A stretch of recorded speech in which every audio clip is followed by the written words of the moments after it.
Well, good afternoon. Welcome. Yes. It's so wonderful to feel the energy in the room. Really nice to be back in person. I'm Heather Mcgrail, the Interim President and CEO of the Greater Manchester Chamber, and we are so glad that you joined us for our State of the City, presented by Dartmouth-Hitchcock Health.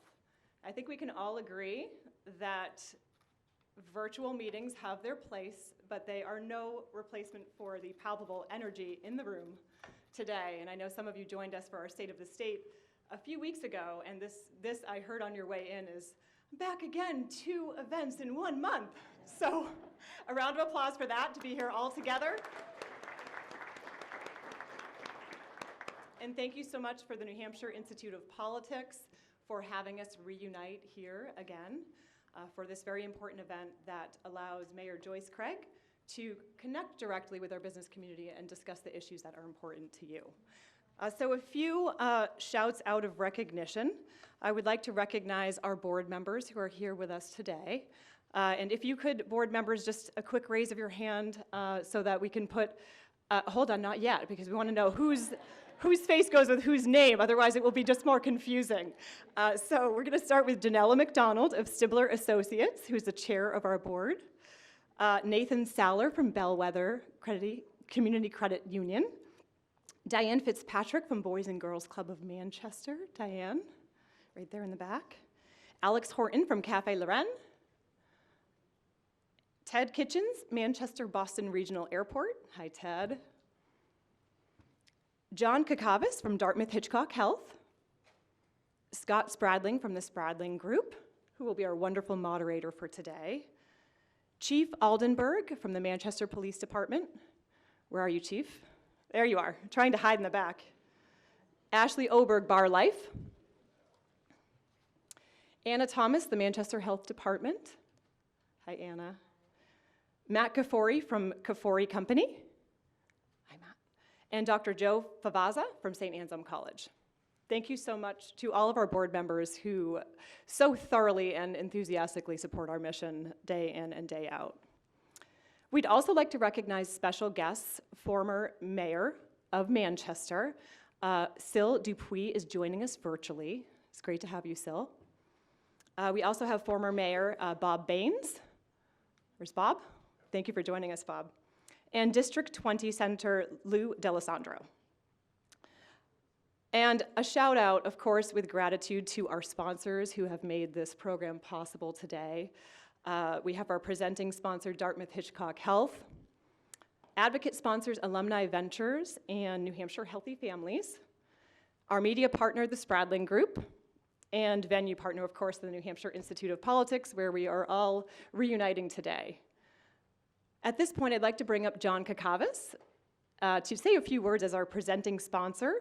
John is the Chief Legal Officer for Dartmouth-Hitchcock Health. Thank you so much, John.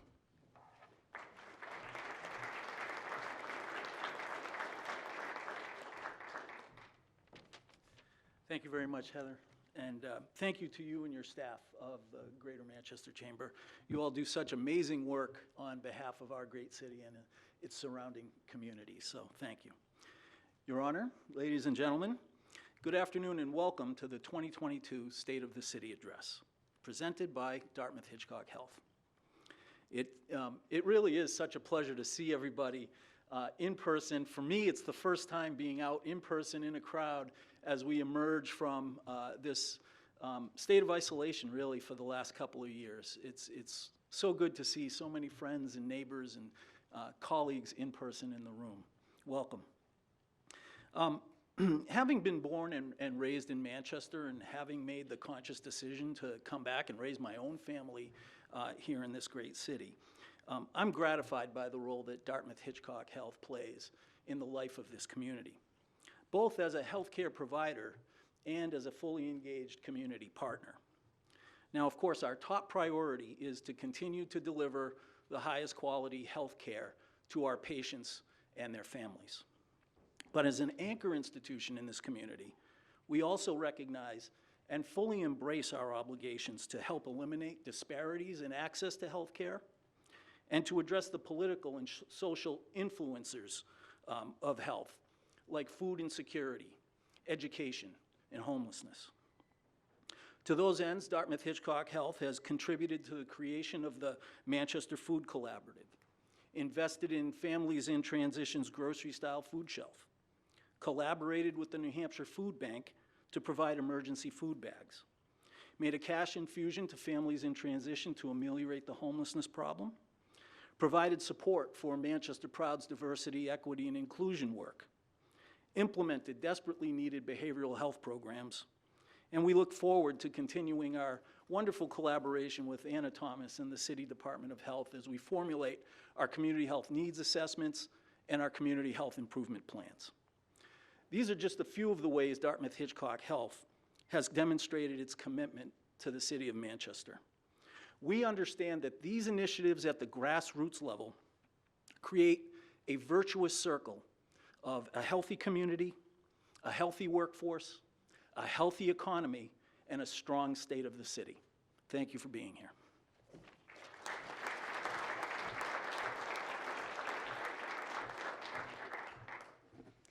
Thank you so much, John, and the whole team at Dartmouth-Hitchcock Health. We appreciate your support and your bolstering of our mission year after year. Next, I'd like to bring up the real driver of this event. I don't think he'll be a stranger to many of you. His name is Scott Spradling, and he is going to be our moderator. Scott is Emmy award-winning former reporter, has done a lot of work for WMUR, and also is a very active chamber board member and volunteer. So we are really fortunate to have Scott here today. And I heard him just before this call himself the question dude. So if you want to call him by that title instead of moderator, I don't think he will object. Scott.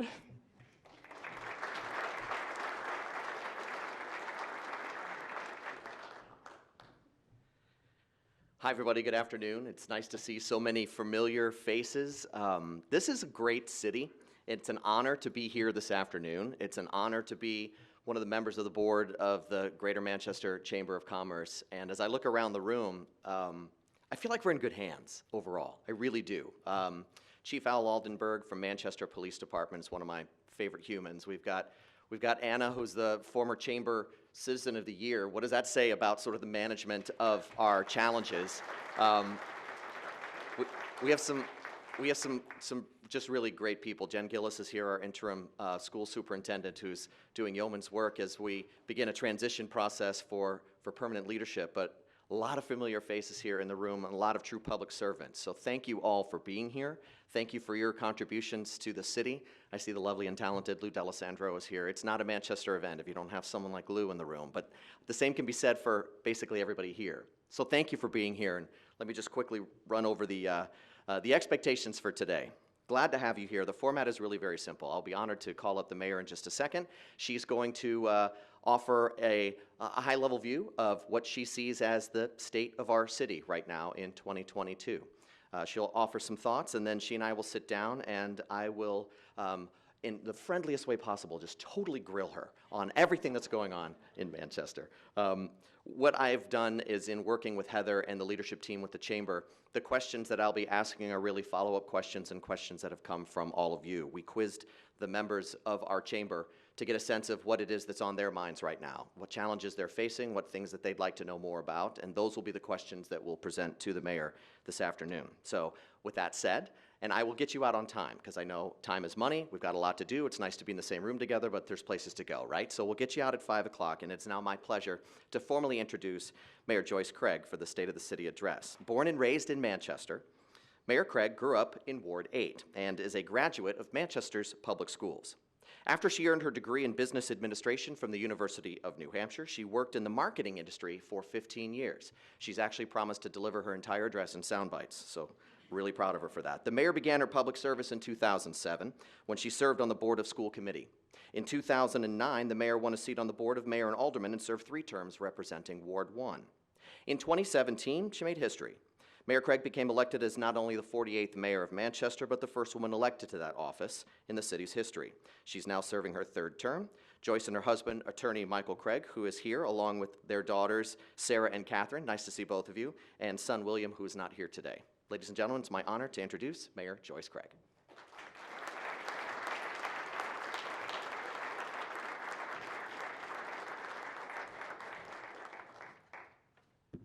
Well, good afternoon.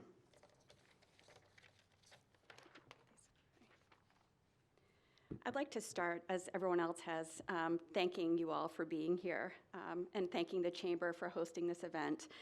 It's so great, as you've heard, for all of us to be back in person. I also want to thank Dartmouth-Hitchcock Alumni Venture Partners and New Hampshire Healthy Families for sponsoring this event. As I was talking to Neil as we walked in, and the last time I was at the Institute of Politics was back in March of 2020, when I gave my State of the City here, and we all know what happened shortly after that. The challenges that we faced over the past 2 years were immense, and the impact of COVID-19 cannot be overstated. It's stolen the lives of friends, colleagues, and family members. It upended livelihoods, altered childhoods, and left a lasting emotional toll. The pandemic tested every aspect of how we live and work. But through it all, we persevered, one step at a time. We adapted to COVID-19 in ways that have enhanced our lives and our community. And as we continue forward, we know things will be different. But I know that we'll come out stronger, because that's what the Queen City residents do. We put in the work. To the residents of Manchester, I stand before you honored to be your mayor, and I'm excited about what the future holds. We know the best way to positively impact the future of our city is through a strong educational system. But when the pandemic hit, it increased inequities among our students, including lack of computer access, food insecurities, and housing instability. So we took immediate action. We met families where they were, delivering personal devices to every student that needed one, holding vaccine clinics in neighborhood schools. And through Fuel Our Families, led by Interim Superintendent Jennifer Gillis, we delivered over 200,000 meals to students and families throughout our city. And despite the challenges, we made progress. We implemented a new reading curriculum, which is already having a positive impact on student achievement. We expanded summer learning opportunities and integrated social and emotional learning into our classrooms and increased professional development for our teachers. Today, we're focusing on recovery, stabilization, and growth. We're increasing tutoring services and support services for any student who needs it, improving access to devices, addressing the learning gaps that were caused by the pandemic, and will soon implement a new science and social studies curriculum. Manchester Proud continues to help us with this work, thanks in large part to many of you who are in this audience today. With their support, we hired the district's first Chief Equity Officer, Tina Philibot. Over the past 9 months, she's made progress in creating an equitable and inclusive district, and will release her equity blueprint for the district in the coming months. And under her direction, the Board of School Committee recently approved funding for 4 community organizations to create positive school outcomes for BIPOC, immigrant, and refugee families in the city. In addition, Manchester Proud recently hired a community partnerships coordinator, Amy Kearsarge, to align community partners and resources in support of our public schools. We launched a new community portal to connect local resources, have a renewed focus on community engagement, and we're increasing internship and mentorship programs for our students. And we're expanding workforce development opportunities. I'm proud to announce in the coming weeks, we'll launch the Manchester Promise. It's a program in partnership with Southern New Hampshire University, Manchester Community College, and Duet. This program will enable Manchester Public School students who have been negatively impacted by the pandemic and who normally wouldn't have the opportunity to go to college to do so debt-free. By increasing access to higher education, we're investing in the long-term success of our students, establishing foundations to fill jobs, and encouraging them to stay in our community after they graduate. There's a lot of hope and a lot of work to be done, and we now have the opportunity to hire a superintendent with the leadership, vision, and communication skills to continue the work in increasing student achievement and leading our district forward. Community involvement is pivotal to the long-term success of this hire, so I encourage all of you to please participate in the process. We're building a future for the Manchester School District to ensure all students in our public schools have equal access to everything from academic courses to extracurricular activities, reflecting the needs of our community in all that we do. And this includes improving the overall health and well-being of our community. I'm tremendously grateful for the hard work of the Manchester Health Department led by Anna Thomas. During the pandemic, they stepped up and put in the work to keep our community safe, establishing a COVID-19 hotline answering 11,000 requests for information, investigating over 30,000 cases of COVID-19, and providing over 25,000 vaccinations at over 250 clinics.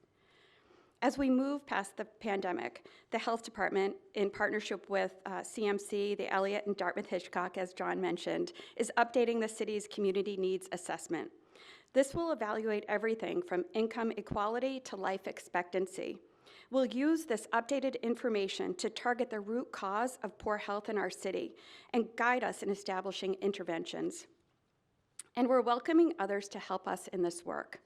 I'm pleased to share for the first time in Manchester's history, the Health Department will be collaborating with the New Hampshire National Guard to provide essential services to Manchester residents. This may include adult oral health care, medical screenings in priority neighborhoods, and home health visits for elderly residents. In partnership with the Manchester Police Department, the Health Department established a community response unit to provide support to people who have recently overdosed. Over the past 6 months, they've reached 153 people, connecting 60% of them with services or treatment. And utilizing American Rescue Plan funds, the Health Department and the police departments will soon establish a team of community health workers to assist MPD to respond to check condition calls for service related to health, social, or economic issues. These innovative approaches to health and policing are showing positive results for our city. By continuing to think beyond the traditional policing, we're striving to make Manchester a healthier and safer place. Thanks to the work of the Manchester Police Department led by Chief Al Aldenberg, we've seen a decrease in violent crime. We know there's more work to do, and our officers and detectives are working day and night implementing evidence-based crime reduction programs. And we know residents are concerned about gun crimes in the city. Gun violence is unacceptable, and I want to reiterate that the safety of our community, of our residents and visitors, is our top priority. The Manchester Police Department is focused on reducing gun crimes, implementing new tactics to address this concerning issue. They established a community-focused gun crime problem-solving team. They're holding bi-weekly meetings with internal stakeholders and law enforcement partners, and have deployed additional walking patrols to increase police presence and community engagement in neighborhoods throughout the city. And their efforts are yielding results. In 2021, the Manchester Police Department seized 81 illegal guns off the streets of Manchester. In addition, MPD is working with the Public Works and Planning and Community Development departments, utilizing crime prevention through environmental design, addressing neighborhood cleanliness, lighting, graffiti, and park safety. And we're focused on eliminating blight in our city. In 2021, we identified 15 hazardous residential buildings, and in the last 12 months, we've addressed them all. 7 have been fully redeveloped and are occupied. 4 have been demolished, and 4 are in the process of being redeveloped. Studies show increasing urban green space and eliminating blight benefits the health of a community, leading to lower mortality rates, decreased crime, and lower levels of stress. For years, this work has been done ad hoc, and I'm glad we now have the opportunity to coordinate our efforts and optimize investments utilizing ARPA funds to increase the quality of life for residents across Manchester.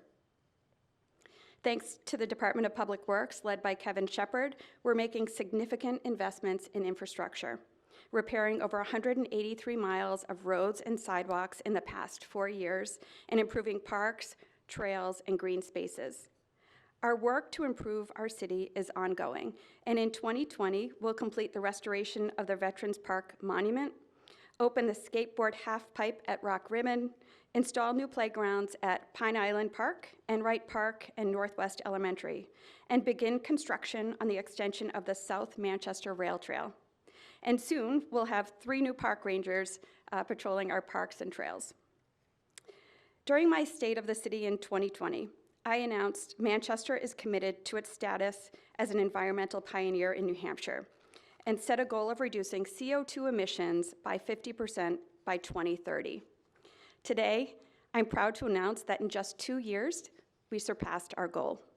Manchester's newest solar array, plus building and energy efficiency, have helped us realize 58.4% reduction in CO2 emissions. And we're not done. The city is helping to support New Hampshire-based renewable energy projects. We're exploring opportunities to reduce our reliance on fossil fuels through power purchase agreements, and are investigating the possibility of constructing wind turbines. Manchester is setting an example for how other municipalities can think creatively and dream big, and this proactive work is paying off.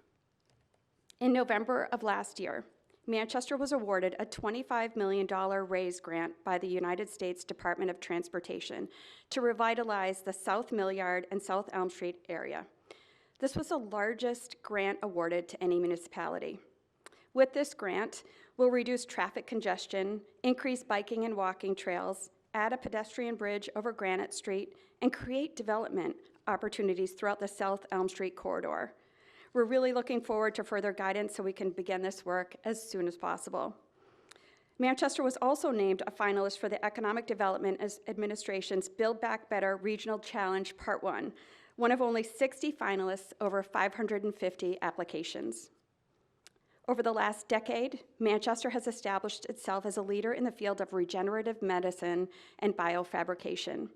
The city partnered with several world-class institutions located right here in our community, including Army, UNH, SNU, and the Manchester Airport, to grow the regenerative manufacturing industry and expand pathways to higher education for biofabrication and aeronautics, and create new, high-quality jobs that are accessible to members of our community. We submitted our Phase 2 application last week on March 15th, which, if granted, would bring upwards of $100 million of federal investment into the region, accelerating job creation in tissue engineering and advanced aerial mobility, and has the potential to create more than 20,000 jobs. This grant would also fund a pedestrian bridge over the Merrimack River, connecting the Millyard to the west side. We're not only applying for grants, we're providing them to our community.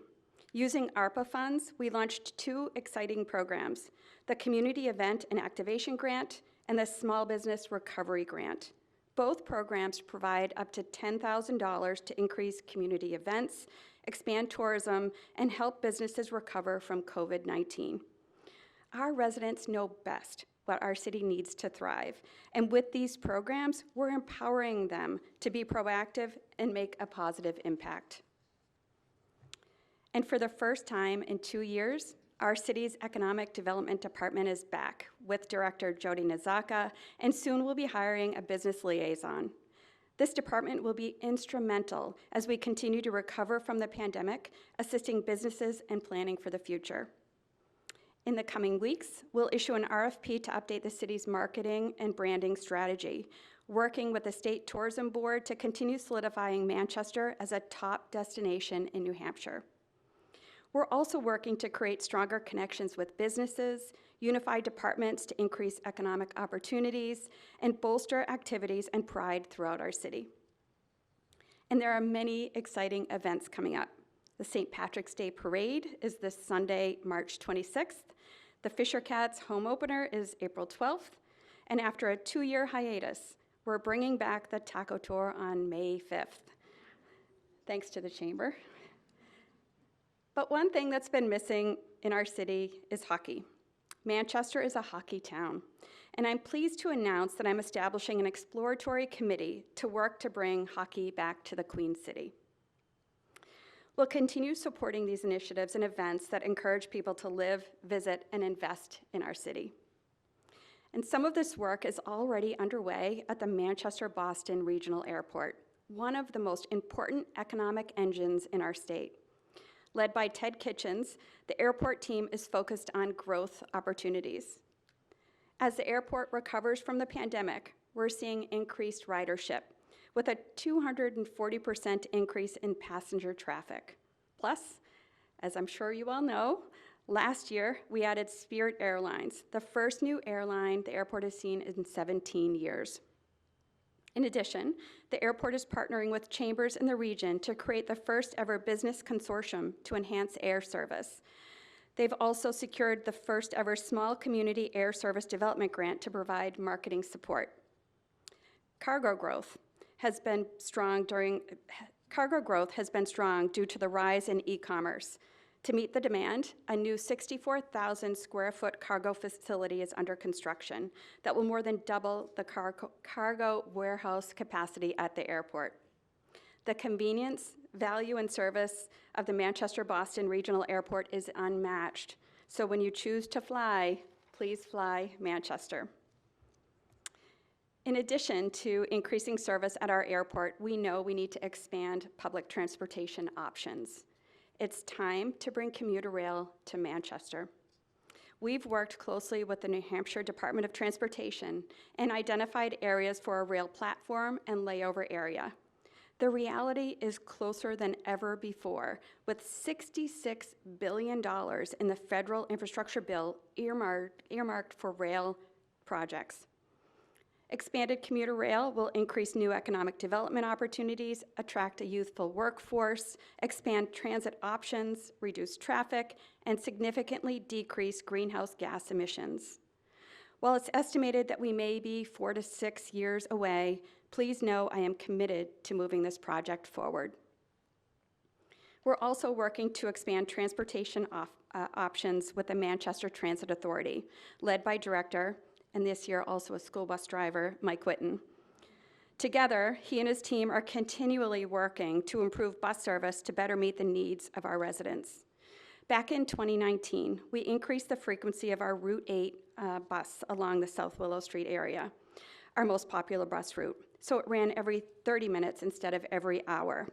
When the pandemic hit, MTA saw a ridership drop of 25%, except on Route 8, which increased 9%. It's a powerful example of the impact expanded frequency can have on the ridership. The city and MTA are committed to bringing innovative forms of public transportation to our community, including microtransit. And I'm pleased to share that we're in the process of piloting a program for on-demand bus service and hope to launch this in fiscal year '23.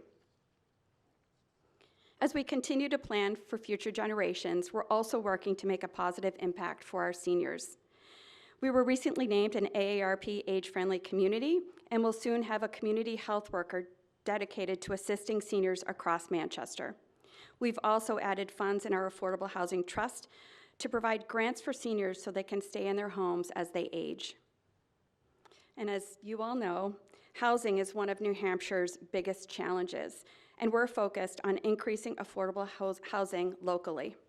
We've allocated nearly $8 million in federal funds to develop a new affordable housing. This includes $2.3 million to construct 48 new units at Kelly Falls, renovate 101 NeighborWorks units in the Elm Street Brownstones and Straw Mansion apartments, and develop 3 new studio apartments for young at-risk adults in partnership with Waypoint. We established the Manchester Housing Commission, an official city standing board that will monitor our housing stock and make recommendations to increase affordable housing options. And that's just the beginning. There are hundreds of both market rate and affordable units in the works. The city is finalizing proposals for over 450 mixed-income apartments to be built on 2 city-owned parking lots. We're also developing creative solutions for workforce housing and working with MHRA to offer incentives for landlords. There's also an exciting proposal coming forward to build 160 new affordable units at the former police station on Chestnut Street. It'll be coming before the zoning board in April. With the city's 10-year master plan approved, we're now updating our zoning regulations to better provide housing options across our city. This is the first time widespread zoning regulations have been updated in decades. And we know increasing supportive and affordable housing to reduce homelessness. We know increasing supportive and affordable housing is key to reducing homelessness, and we're dedicating more resources to those in need. Utilizing federal funds, we hired the city's first director of homeless initiatives, Shawna Green, and in a short period of time, she has had a tremendous impact. We're working with the outreach teams to address the needs of those who are chronically homeless and collaborating with nonprofits, faith-based organizations, businesses, and residents. We're also establishing new relationships with recovery service providers, and to date have helped over 30 individuals enter treatment. All of these initiatives, all of these accomplishments are the result of our city coming together to create positive change. We're able to take bold ideas and make them a reality because of the dedication of our community. We're putting in the work to create equitable futures for our students. We're putting in the work to help our businesses recover and thrive. And we're putting in the work to build safe neighborhoods and empowered communities. The state of our city is strong because our residents are. I'm optimistic about the future, and I look forward to the work ahead. Thank you.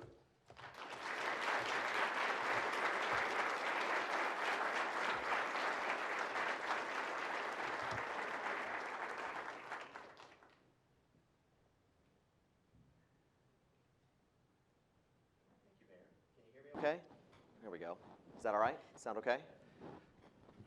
So after that, you've earned a sip of water. Go Oh, ahead. thanks. So were you nervous giving the speech with your daughters in the front row? A little bit, maybe? Because I'm a little nervous that Mike is like within reaching distance of me. So I'll hear. I know I have to behave This is myself. the first time I think that you've been to a State of the City, so it's really nice that we changed it to the afternoons. Yeah. Nice to have you both here. Thank you. So let's jump into some of the questions that were given to us by members of the chamber. And Mayor, thank you for this address. You've given a lot of new announcements and really interesting things. There were a lot of questions submitted about the downtown, business, living, homelessness, the economy, a little bit of everything. So let's start there geographically and economically speaking. One question that was submitted to us was this: downtown has seen the most significant drop in business due to COVID and has been slower to recover than businesses outside of the downtown area. Do you have a plan to promote and market downtown Manchester to bring more patrons to the area? We need additional promotion and support from the city during this time. We're all caught in the lull between offices leaving and available space being converted. What's your thoughts? Yes, we do, and we're thrilled to have Jody back. She's here somewhere. You may want to stand up because she's going to be key in helping our downtown come back. You know, especially I think I mentioned the rebranding of Manchester and really working to market Manchester and all that Manchester has to offer. I can't remember the last time that the city did something like that. So we actually allocated some of the ARPA funds to really be able to dig in.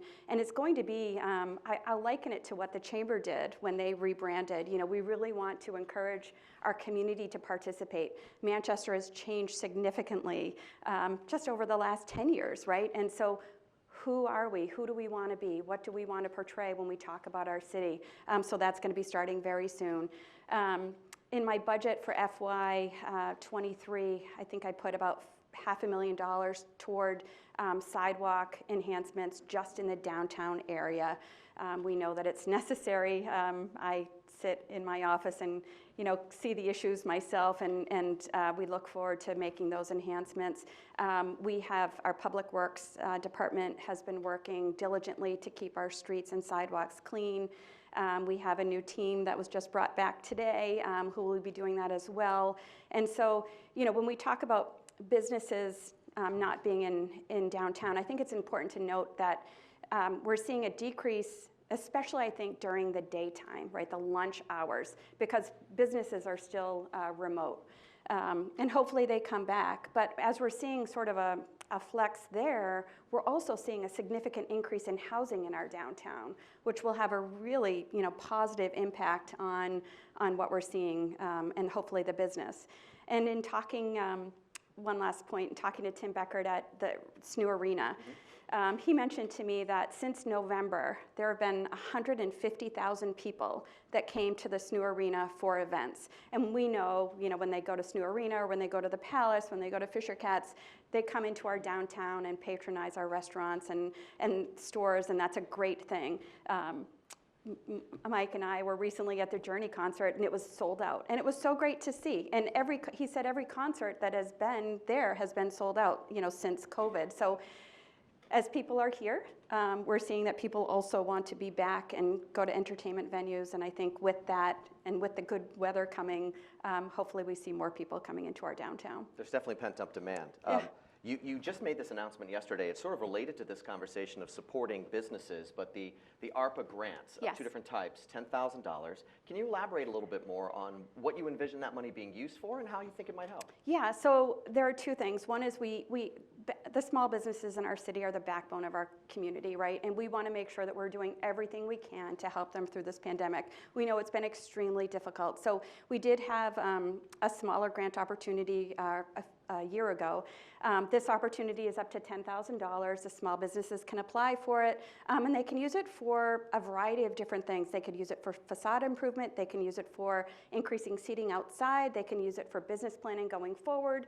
There's a lot of flexibility there, but again, we want to make sure that our small businesses are getting through this hard time and growing, keeping employees and growing employees. And as I look in the audience, I know that there are a couple of small businesses who have received it, and it will be interesting to hear what they actually do with the funds.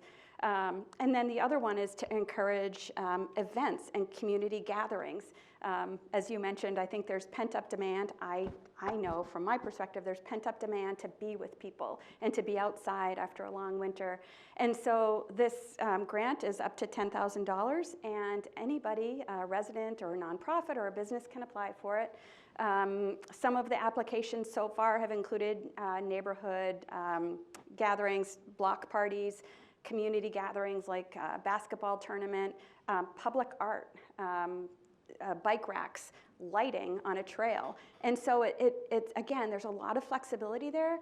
And because we believe that our community knows what our community needs, our community members do. So we want to give them the opportunity to really have a say and provide them with the funding to do that. There's pride in that and empowering our community to do that. In talking to Anna, we talk about resiliency, and she reminded me that so much of what we're doing is really providing resiliency to our community by empowering our residents, and that's what we want to do. It's an interesting time, to say the least, that we live in right now, given that we're coming out of round 2 of COVID, that we have in our state, and I think in the city, pretty low unemployment, a lot of demand. We're all looking for good help. There's a lot of people, a lot of businesses that are hiring. It feels like we're in a place to be poised to actually spring forward and not be headed towards, even though we've got high inflation, prices are rising. What is your overall outlook for where we go from here, given that none of us expected to be exactly where we are right now? Yeah, my outlook is optimistic, as I mentioned earlier. And again, I want to thank all of you. It was a difficult 2 years, but we took care of each other. There are certain things that we had to do to get through COVID, whether it was wearing a mask, social distancing, getting vaccinated. But all of those things together are the reason why we're able to be here today. And so, it's this community in Manchester that really works together to ensure that we are being successful. And again, as I look at the audience here, it's the businesses, it's the nonprofits. The City of Manchester can't do things on our own. We really rely on others to participate. And that's how we get to where we are, and that's why we're successful in what we're doing. I think that's a good transition to talk about one of the nonprofits that's working very hard in Manchester on one of the higher profile issues. I know Maria Devlin and Mcgrail are here from Families in Transition, and they're working very closely and very hard and very effectively, in my opinion, with your Director of Homelessness, with Shawna Green, to try to essentially address this ongoing challenge that I think was worsened through the COVID pandemic and has persisted. What are your thoughts about where we are with the homelessness issue and what's next? I think we've made progress with the homeless issue, and I know it's a very complex issue, and I think it's really important one of the silver linings through this pandemic is that it brought all of the mayors of New Hampshire together. We would get on Zoom calls every month, and when we first started, back when COVID started, so 2 years ago, we talked about sort of what the big issues were that we were facing. And every single mayor in New Hampshire said their number one issue was homelessness. So while Manchester does tend to get all of the attention, it's across our state and it's across our country. And if there was an easy solution, it would be gone.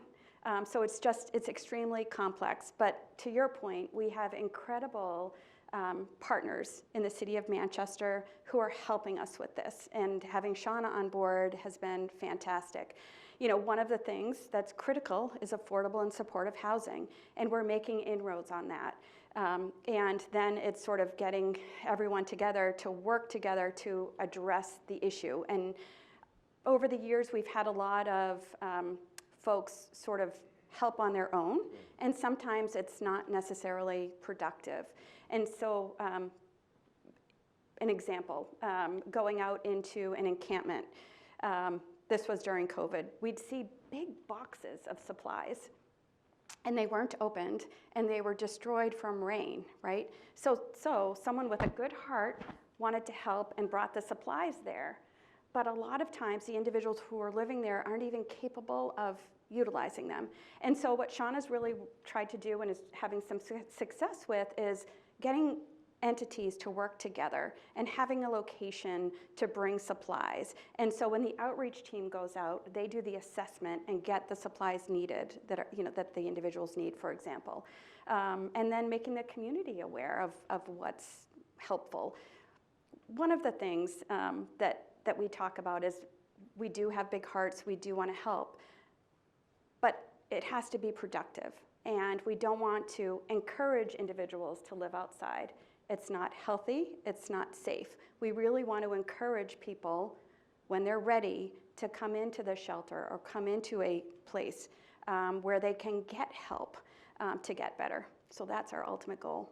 You mentioned affordable housing, and that's obviously hand in glove with the conversation about homelessness, retaining our working population, keeping people in the city. There's a very high-profile example of new construction right across from Market Basket on Elm Street, so we're seeing it. But you listed a number of different places where there are projects ongoing, far more than I expected, frankly.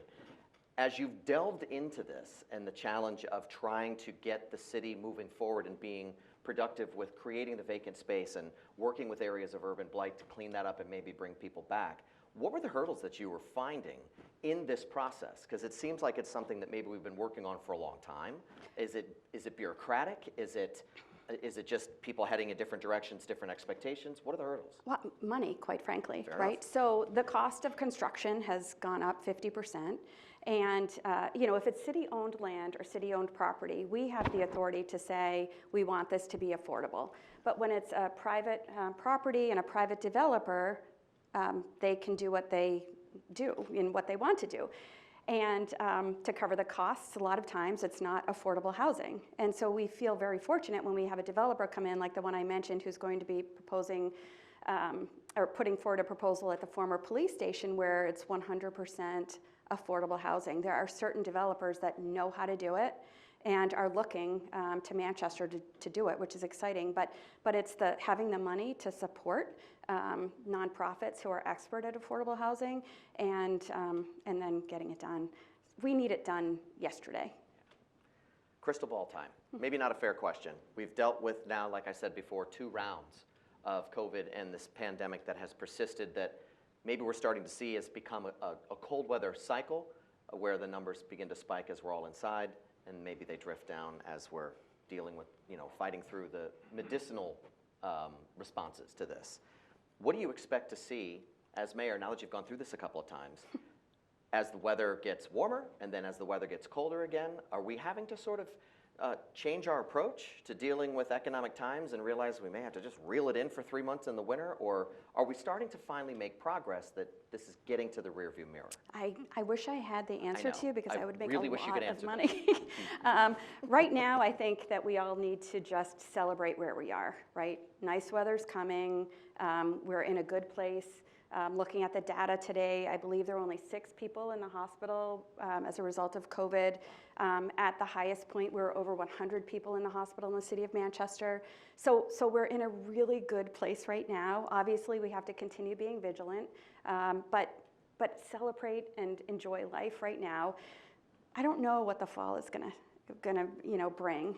We are watching, obviously, what's happening internationally and other variants that they're talking about. So who knows? But the health department has been incredible. And that's one thing. Manchester has a dedicated health department here, and they are on top of this in addition to everything else that they do. So they're tracking the numbers on a daily basis. We have a dashboard, and I know that if there is a spike or any concern, Anna will speak right up. Heather Mcgrail, who's helping manage our efforts here at the Manchester Chamber, hears often from employers about retaining, attracting young citizens to Manchester to come, to put down the roots, to be the next generation of leaders, to stay, work, and play, if you will. Sure. I believe that your message today was peppered with different pieces of what it will take to keep them here. But what do you see as the priority items that we need to do as a city to retain our young people? You're right. I mean, I think it's a lot of things that I talked about. It's affordable workforce housing, it's good paying jobs, it's quality of life, right? We continually hear about the need for, or the desire for parks and rail trails that connect, walk and biking, commuter rail. Consistently hear from young folks, and I guess Sarah's age, that they're looking for commuter rail. So they're moving to Manchester. We have a lot of apartments that are being built, and they don't necessarily want a car, but they need to get around and want to get around, and commuter rail would provide that. So it's sort of all of the above, and we're making progress on those issues. And it's important to note one of our aldermen, Will Stewart, is director of Stay Work Play, so he certainly brings that background into the conversations that we're having at the board level. And you mentioned Journey at the SNU Center. That's bound to help. Yeah, the young people? Do something. Well, I don't know about them. Hopefully they like that. You like Journey? They went to the Journey. All right, so we're good. We're good. It's universal. Let's talk economic development for a minute. We did get one question about specifically the area around South Elm Street. It's a big growth sector for the city. It's seen a lot of attention in the past year. Can you talk more about the forthcoming projects like the TOD plan and RAISE grant developments? Now, you talked about some of it already, but Yeah. specifically in that area. So it's basically, if you look at that area and you drive down South Elm Street, you can see a lot of opportunity. And so we presented that with the RAISE grant, and thankfully we got the grant. But it's focusing again on pedestrian and bike travel, on increasing economic opportunity. There's a lot of land, there's a lot of parking lots, there's a lot of underutilized area in that part of South Elm Street that really could provide a lot of opportunity to the city. And you mentioned the housing across from Market Basket on Elm. There's also significant housing going on, will be going on across the other side. And so in addition to sort of the business opportunity, the growth in residential in that area is significant. And it's also where the rail will be. Absolutely. So the rail platform. On the topic of public safety, as we sit here today in March of 2022, are you satisfied with our level of citizen public safety here in Manchester, with our crime rate, with the overall atmosphere of crime and safety in Manchester? So I guess with that question, with anything, if I'm satisfied, I would say that we can always do better on any front, Sure. right? And but That's a loaded question. I am satisfied and extremely grateful for the work of the Manchester Police Department and what they do for the city. And so, can we do better? Absolutely. But the work that they do in terms of community engagement and keeping us safe and putting their lives on the line every day to keep us safe, I am extremely grateful for it. And they're short-staffed, right? So one of the things that businesses have mentioned to me is the lack of workforce, and you've mentioned it. We're seeing it across the board in the city as well. So we're really working to make sure that they can get to their complement and provide them with what they need to be able to do what they need to do in the city of Manchester, but they do a fantastic job. I'm disappointed you didn't bring Eddie, though. They have a comfort pony now. Comfort pony. We would never get anything done in this room if there was a comfort pony here. I just want to say that now. Heather, that's the next one. Comfort pony, make that note. Let's talk transportation for a couple of minutes. You mentioned the airport, and Ted Kitchens is here somewhere.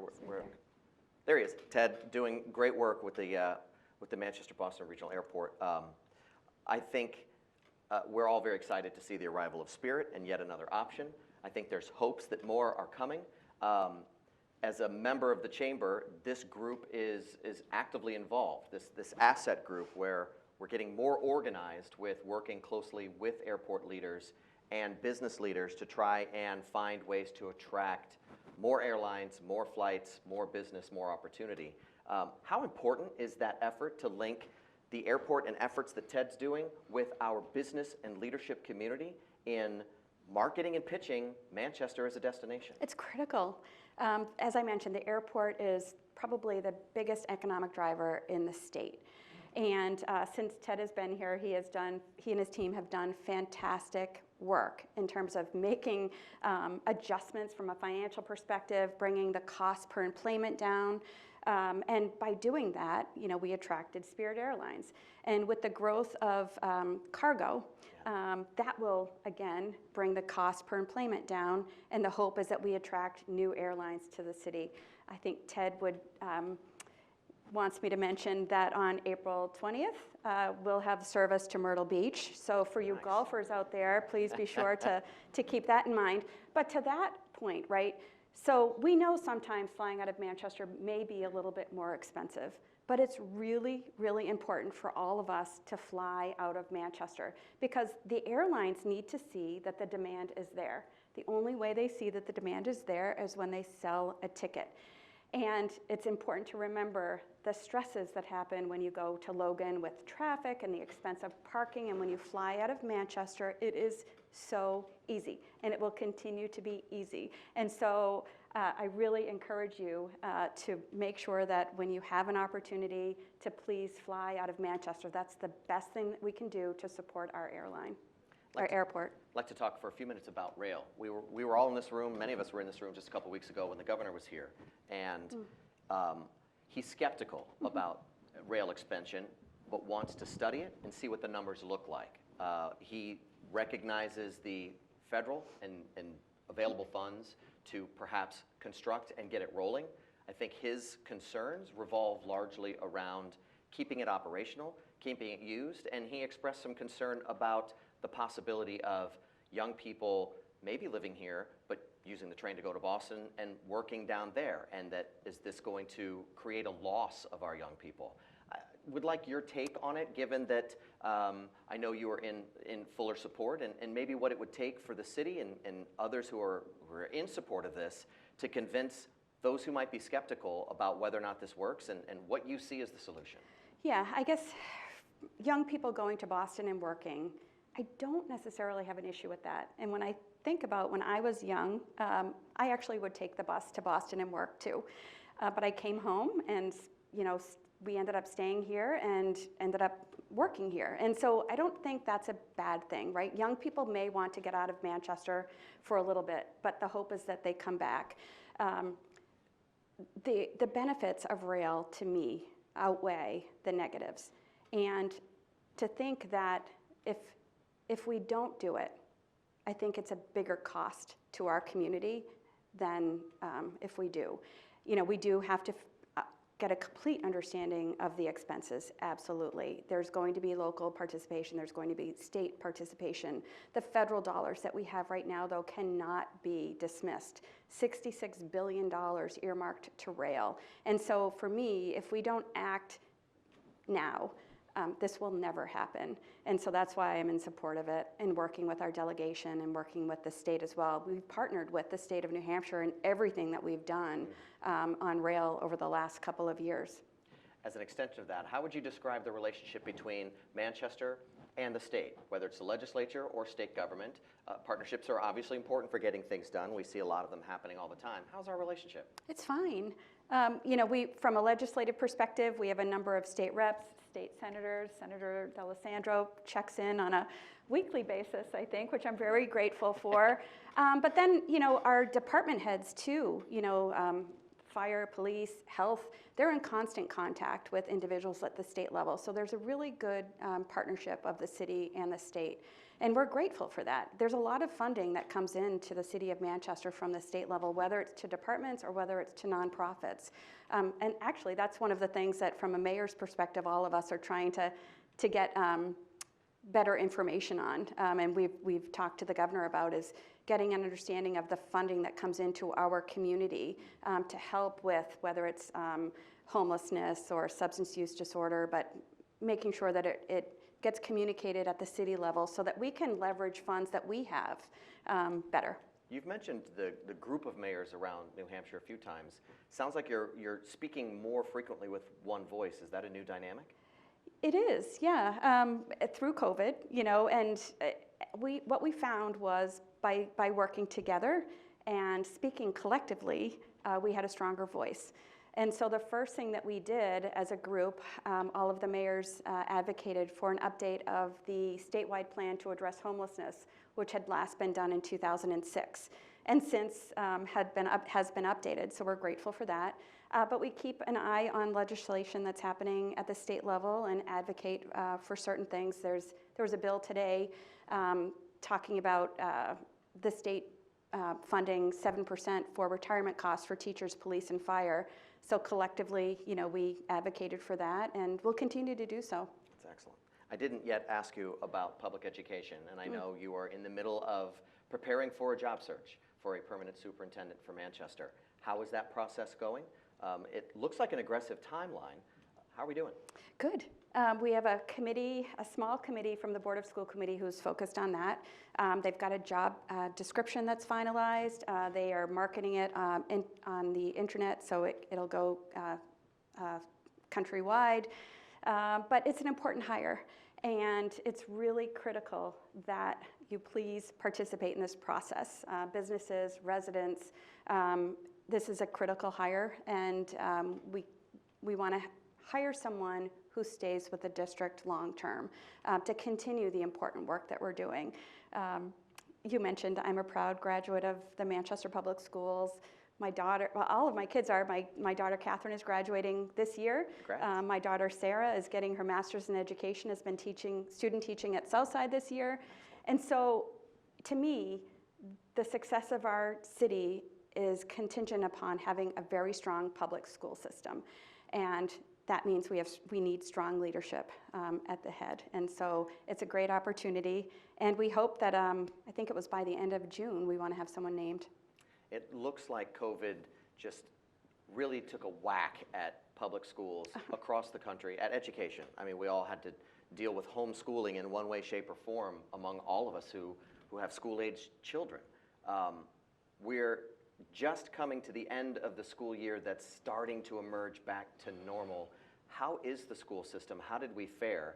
Because we've all seen things like the test scores. We've seen the challenges for technology and connecting those students who maybe couldn't be in the classroom but didn't have an easy access to the educational process. How are we doing? How did we withstand this? We're doing great. Okay. And when you go into the schools, you really see how excited the kids and the educators are to be back. And I think that's the most important thing to note, right? So being home and learning remotely was extremely challenging at every level. And the not having the connection, right? And so kids are now back together with their peers, they're back with their educators and teachers and everyone else at the school, so they're happy. But we're also looking at, you know, what we need to do to make sure the kids that do have a learning gap as a result of COVID have the resources necessary to succeed. So There was an article in the newspaper today, and I mentioned it about the tutoring services and the support services and SAT prep. That's now free for every student in the district who's interested. It can happen while they're in school, it can happen after school, it'll be available during the summer. Last summer, we worked with a number of the nonprofits to increase summer learning opportunities. We'll be doing that again this summer. So really trying to optimize every minute and make it fun for kids, but get them where they need to be from a learning perspective. And I have to say thank you to Dr. Gillis and the other administrators and educators in our district, because it was extremely hard, and they did an awful lot of work to make sure our kids were learning. One of the things, in preparing for this, I was thinking back a couple of years ago, and I remember we were all in the EOC, and we had the first case of COVID in our schools, and it was like, oh man, what are we going to do? But we had to, for the safety and health of everybody in our schools, say schools are going to be closed for what we thought 2 weeks. Even before the state closed all of the schools. Again, making sure the health and safety of everyone in our buildings was cared for. So it's been extremely hard, but now we're moving forward and doing what we need to do to make sure that our teachers have resources and that our kids have the supports necessary to succeed. Thank you for being here. Last question is a real zinger. So when you're not mayoring all day long, do I understand correctly that you and Mike are on the road with this one, trying to figure out what college to go to? How's that going? Yes, it's a little stressful, but yeah. In a month we'll know. So outstanding. Best of luck to you, and Mayor, thank you very much. Thank you. Before we let you go, want to basically just say a thank you to all of you for being here. Your engagement and involvement in our city is what makes the wheels go round. So thank you for all that you do as true public servants of the Queen City. I'd like to thank John Kakavas, our presenting sponsor, Dartmouth-Hitchcock Health, our advocate sponsors, Alumni Ventures and New Hampshire Healthy Families, and our venue partner, always our good friend, Neil Levesque, and the president, and just like to thank everybody here at the New Hampshire Institute of Politics. So Mayor Joyce Craig, thank you so much for your time. Thank you. And thank you all for being here. Take care. Thank you. Take care. I appreciate it. Got it.